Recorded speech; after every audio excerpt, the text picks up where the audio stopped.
వారి యొక్క ఆక్రోశం, ఆవేదన, బాధల్ని చెబుతూ రోడెక్కి మిమ్మల్ని ఓడించాలని ఏ విధంగా ఎదురు చూస్తున్నారో నిన్న వెన్నుపోటుకు 2 ఏళ్ల కార్యక్రమంలోనే మీకు స్పష్టమై ఉంటది ఈ పాటికే. కాబట్టి ఇంకా మరీ ముఖ్యంగా చెప్పాలంటే మీరు మహిళలతో పెట్టుకున్నారు. మరి నారీ శక్తి అంటే ఏంటో ఈ నారా శక్తికి ఖచ్చితంగా నారా వారికి చూపించే రోజులు ముందు ముందు ఉన్నాయని చెప్పి మహిళా లోకం హెచ్చరిస్తుందని తెలియజేస్తున్నాను. ఇక ఈ ఆడబిడ్డ నిధికి వస్తే ఎన్నికల సమయంలో వీళ్ళు 18 నుంచి 59 ఏళ్లు నిన్నటువంటి ఉన్నటువంటి మహిళలకు 1500 చొప్పున నెలకి 1500 చొప్పున మహిళలకు ఆడబిడ్డ నిధి ఇస్తామని మాట్లాడారు. మరి నెలకు 1500 అంటే సంవత్సరానికి 36,000, మరి 2 సంవత్సరాలకు కలిపితే 18,000 సంవత్సరానికి, 2 ఏళ్లకు కలిపితే 36,000. మరి ఇప్పటికి చంద్రబాబు నాయుడు గారు 36,000 ఈ మహిళలకు మరి 2 సంవత్సరాలకు గాను బాకీ ఉన్నారు. ఒక రకంగా ఇంకో రకంగా చూసామనుకోండి, రాష్ట్రంలో సగానికి పైగా మహిళలు ఉన్నారు. రాష్ట్ర జనాభాలో 2 కోట్లకు పైగా అనుకుందాం దాదాపు. ఆ మహిళలు కూడా మనం చూస్తే మరి 2 సంవత్సరాలకు గాను 70,000 కోట్లు సుమారుగా ఈ రాష్ట్ర మహిళలకు చంద్రబాబు నాయుడు గారు అప్పున్నారు. మరి 2 ఏళ్లుగా మీరు ఎగ్గొట్టారండి, దాన్నే మేము గుర్తు చేస్తా ఉన్నాము. ఇకపోతే దీని గురించి ప్రశ్నిస్తే, దీని గురించి మాట్లాడితే వీళ్ళు ఏం మాట్లాడారండి ఎన్నికల ముందు ఒకసారి చూద్దాం మనం. ఎన్నికల ముందు చంద్రబాబు నాయుడు గారు ఎంత గొప్పగా చెప్పారు ఆడబిడ్డ నిధని. మేము కూడా ఆశ్చర్యపోయాం. ఏంటి ఆడబిడ్డ నిధి 1500 ఇస్తానంటున్నాడు, ఎంతమంది ఉంటే అంతమందికి 1500 అంటున్నారని చూసాం. మనం మళ్ళీ ఒకసారి చూద్దాము మీడియా ద్వారా. రాష్ట్ర ప్రజలందరూ కూడా మహిళలు ముఖ్యంగా తెలుసుకోవాల్సినటువంటి అంశం ఒకసారి ప్లే చేయమది. సూపర్ 6 లో మొదటిది మా ఆడబిడ్డ నిధి. నెలకు 1,500, ఇద్దరు ఇంట్లో ఉంటే 3,000, ముగ్గురుంటే 4,500, నలుగురుంటే 6,000. ఆడబిడ్డ నిధి చెప్పాం. ఆర్థిక ఇబ్బందులున్నాయి, దాన్ని కూడా నేను ఒప్పుకుంటున్నాను.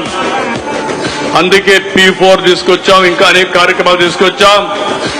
భవిష్యత్తులో ఏమేమి చేయగలుగుతామో సంక్షేమం, అభివృద్ధి, సస్టైనబిలిటీ 3 కలిపి ముందుకు తీసుకెళ్తాం. చూశారు కదన్నా, ఇక్కడ మనకు ఎన్నికల ముందు ఆడబిడ్డ నిధి గురించి ఏం చెప్పారు. ఇంట్లో ఎంతమంది ఆడళ్ళు ఉంటే అంతమందికి 1,500 చొప్పున అందరికీ ఇస్తామని చెప్పారు ఎన్నికల ముందు. ఇప్పుడు ఎన్నికల తర్వాత ఏం చెప్తా ఉన్నారు మీరు విన్నారు. ఇప్పుడు ఆ తర్వాత ఒక్కసారి మళ్ళా మంత్రి గారు ఏం చెప్పారమ్మా, మంత్రి గారు ఎవరైనా అచ్చెన్నాయుడు చేసాం. ఒక్కటే మిగిలిపోతుంది, ఆడవాళ్ళకి నెలకి 1,500. అది చెయ్యాలంటే ఆంధ్రానే అమ్మాలి. ఇంకా ఆలోచన చేస్తుంది, అంత డబ్బు అవసరం ఉంది.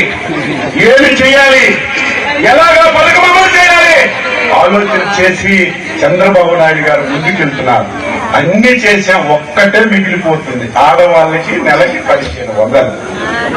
అది చెయ్యాలంటే ఆంధ్రానే అమ్మాలి. ఇంకా ఆలోచన చేస్తుంది, అంత డబ్బు అవసరం ఉంది. ఏమి చేయాలి, ఎలాగా పథకం అమలు చేయాలి ఆలోచన చేసి చంద్రబాబు నాయుడు గారు ముందుకెళ్తున్నారు. అన్ని ఇక్కడ చూశారు కదన్నా. ఇంతకు ముందేమో ఎంతమంది ఉంటే అంతమందికి 1,500 ఇవ్వాలని ఎన్నికల ముందు చెప్పారు. ఎన్నికలు వచ్చిన తర్వాతనేమో మేమంతా చేస్తున్నామని ఏదో చెప్తూ ఇప్పుడు వాళ్ళ మంత్రి గారు స్వయంగా ఆయనే ఏం చెప్తా ఉన్నారు, ఈ రాష్ట్ర ప్రజల్ని, రాష్ట్రంలో ఉన్నటువంటి అక్కచెల్లెమ్మల్ని మోసం చేసేందుకు ప్రిపరేషన్ చేస్తా ఉన్నారు.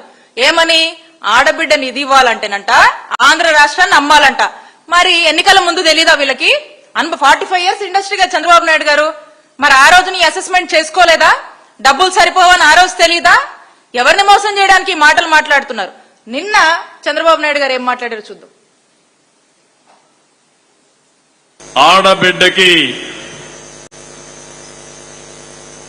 ఆడబిడ్డ నిధి చెప్పాం. ఆర్థిక ఇబ్బందులున్నాయి, దాన్ని కూడా నేను ఒప్పుకుంటున్నాను. అందుకే P4 తీసుకొచ్చాం, ఇంకా అనేక కార్యక్రమాలు తీసుకొచ్చాం. భవిష్యత్తులో ఏమేమి చేయగలుగుతామో సంక్షేమం, అభివృద్ధి, సస్టైనబిలిటీ 3 కలిపి ముందుకు తీసుకెళ్తాం. అక్షరాల మీ కళ్ళతోనే చూశారు అందరూ. ఎన్నికల ముందు ఇదే చంద్రబాబు నాయుడు గారు ఏం మాట్లాడారు, ఎన్నికల తర్వాత ఏం మాట్లాడుతూ ఉన్నారు. ఆడబిడ్డ నిధి ఇవ్వడానికి డబ్బులు లేవని చంద్రబాబు నాయుడు గారు ఆయనే ఒప్పుకొని ఇది ఇవ్వలేమని చెప్తూ దీన్ని P4 కి లింక్ చేశామని చెప్తా ఉన్నారు. ఇక్కడ నుంచి రాష్ట్రంలోని అక్క చెల్లెమ్మలకు చెప్తా ఉన్నా, P4 అంటే అదేదో పథకం మనకు డబ్బులు వస్తున్నాయని అనుకునేరు మీరు. కాదు, అది పథకం కాదు. ఈ P4 అనేది చెప్పాలంటే ఇది పీపుల్ పబ్లిక్ ప్రైవేట్ పార్ట్నర్షిప్ అని చంద్రబాబు నాయుడు